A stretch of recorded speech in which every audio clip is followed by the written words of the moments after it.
یزید نے کہا حسین جھک جا، آج بھی تیرے پاس وقت ہے، بچ جائے گا۔ فرمایا او نادانو، یہ حیدر کرار کے شیر کا سر ہے، یہ علی کے شیر کا سر ہے، یہ کٹ تو سکتا ہے مگر تمہارے آگے جھک نہیں سکتا۔ حضرت سیدنا امام علی مقام امام حسین رضی اللہ تعالی عنہ نے اپنی بہن سیدہ زینب سے جب آخری ملاقات کی تو آپ کا انداز یہ تھا کہ جیسے ہی اپنی بہن سیدہ زینب کے پاس پہنچے تو سیدہ زینب نے حضرت امام حسین کے گلے کو چوما اور پھر حسین کی زلفوں کا بوسہ لیا۔ امام علی مقام نے اپنی بہن سیدہ زینب سے پوچھا کہ بہن جی، تم تو پہلے پیشانی چومتی تھی، آج تم نے خلاف معمول گلا کیوں چوما؟ جیسے ہی میں آپ کو پہلے ملتا تھا تو پہلے پیشانی چوما کرتی تھی، آج آپ نے خلاف معمول گلا کیوں چوما؟ کہا بھائی یہ ہماری آخری ملاقات ہے، آج کا دن ہماری زندگی کا آخری دن ہے، آج کے بعد ہم ایک دوسرے کو کبھی نہیں دیکھ پائیں گے۔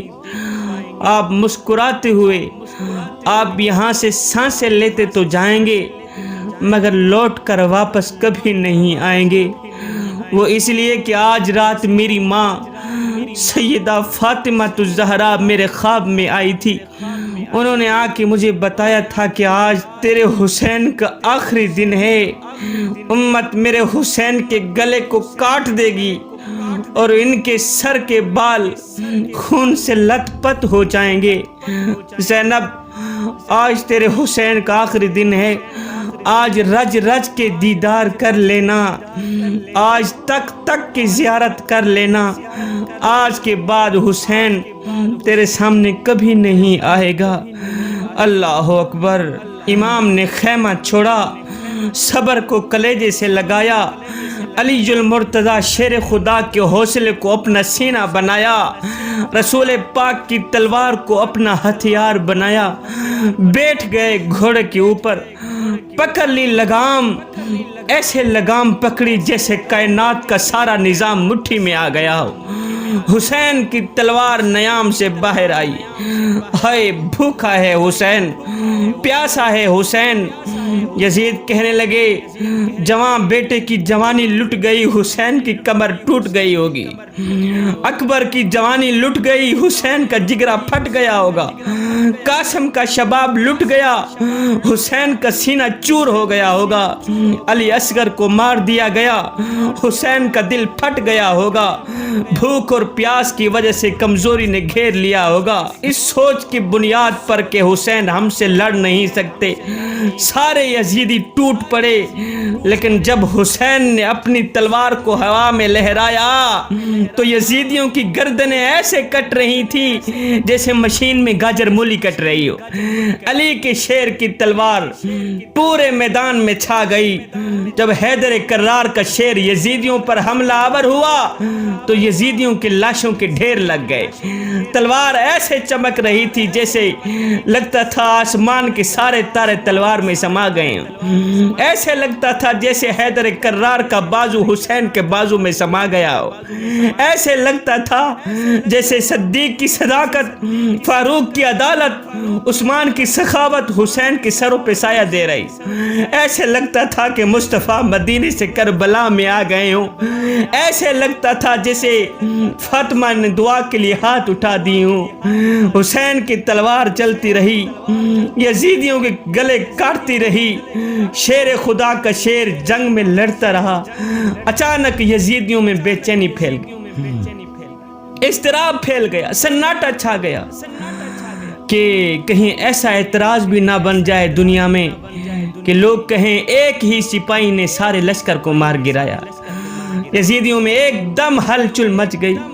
اس وقت کسی نے کہا حسین ہمیں مدد کی اجازت دیں، فرمایا نہیں، یہ امتحان فاطمہ کے پتروں کا ہے، یہ امتحان علی کے بیٹے کا ہے، اور امتحان میں مدد لینا طالب علم کی کمزوری، امتحان میں نقل کرنا طالب علم کی کمزوری۔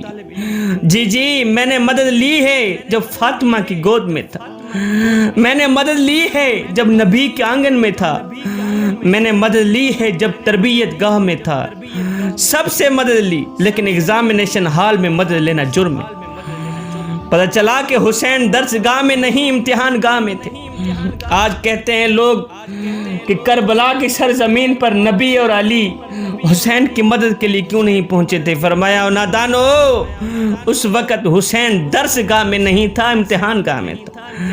حسین بتا رہے تھے یزیدیوں دیکھو، جو علی نے سکھایا تھا میں سیکھ چکا ہوں، جو نبی نے بنایا تھا میں بن چکا ہوں، جس طرح میری ماں فاطمہ نے سنوارا تھا میں سنوار چکا ہوں۔ تلوار چلتی رہی، بے چینی پھیل گئی۔ یزیدیوں نے سوچا کہ اس تلوار کو روکو، یہ تلوار رکنی چاہیے، یہ تو بھیڑیوں کی طرح مارتی چلی جا رہی ہے، یہ تو یزیدیوں کو جہنم میں ڈالتی چلی جا رہی ہے۔ اور یزیدیوں، جس تلوار کو پیاس نہ روک سکی، جس تلوار کو قاسم کا لوٹا ہوا شباب نہ روک سکا، جس تلوار کو علی اکبر کی جوانی نہ روک سکی، وہ تلوار تم سے کیسے رک سکتی ہے؟ حسین کی تلوار چلتی رہی، حسین کی تلوار چمکتی رہی، یزیدیوں کی گردنیں کٹتی رہیں، صفایا ہوتا رہا۔ اب اس تلوار کو کوئی نہیں روک سکتا، اب اس تلوار کو کوئی نہیں روک سکتا، لیکن اچانک حسین کی تلوار رک گئی۔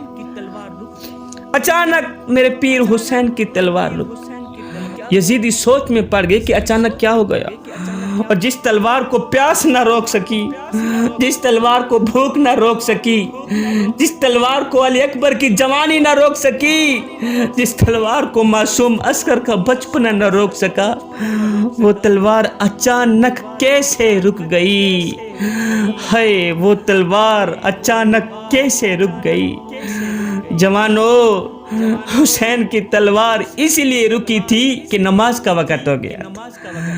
ہائے ہائے، نماز کا وقت ہو گیا۔ اے حسین ابن علی، آگے دشمن ہے، پیچھے دشمن ہے، دائیں دشمن بائیں دشمن، تلوار چلنی چاہیے تھی، تلوار کیوں روکی؟ فرمایا نماز اس سے بھی زیادہ اہم ہے۔ جوانو، سبق لے لو، کتنی آسانی سے تم لوگ نماز چھوڑ دیتے ہو۔ ذکر اس کا کرتے ہو جو زخمی ہو کر بھی نماز پڑھے، تم صحت مند ہو کر نماز نہیں پڑھتے۔ ذکر اس کا کرتے ہو جو پیاسا ہے پھر بھی نماز نہیں چھوڑتا، تم شربت بھی کر نماز چھوڑ دیتے۔ اور نام لیتے ہو حسین کا، نقل کرتے ہو یزید کی، کچھ تو شرم کرو میاں۔ امام نے قیام کیا، امام نے رکوع کیا، میرے پیر حسین جب سجدے میں گئے، یزیدیوں نے سوچا کہ اگر یہ نماز سے فارغ ہوئے تو پھر مارے جائیں گے۔ پھر بجلی چمکی، پھر ایک بار قوت حیدر کرار کا جلوہ دیکھنے کو ملے، قبل اس کے کہ حسین سجدے سے اٹھیں، اسی میں انہیں قتل کر دو۔ اللہ اکبر۔ یزید نے دونوں ہاتھوں سے تلوار اوپر کی، اللہ اکبر۔ حسین کا سر سجدے میں، حسین کا آج آخری سجدہ ہے۔ آئے ہائے، حسین نے آخری سجدے میں پتہ ہی اپنے رب کو کیا کہا۔ حسین کا آخری سجدہ ہے، آخری الفاظ ہیں۔ میرے پیر حسین نے فرمایا، اے میرے مالک، اے میرے مالک، میں تیری تقدیر پہ راضی ہو گیا ہوں۔ مالک زخم سہ کے بھی، مالک اکبر کی جوانی لٹا کے بھی، قاسم کا شباب لٹا کر بھی، معصوم اصغر لٹا کر بھی، مالک زخم سہ کر بھی، مالک دکھ سہ کر بھی، دیکھ میں مسکرا رہا ہوں۔ مالک تیری طرف سے جو دکھ آئے ہیں میں نے ان کو خوشی سے قبول کیا۔ جے سونا میرے دکھ وچ راضی، میں سکھ نو چلے پاواں۔ مالک تجھے راضی کرنے کے لیے میں نے سب کچھ کیا ہے، بتا تو صحیح تو بھی حسین پہ راضی ہوا ہے کہ نہیں ہوا؟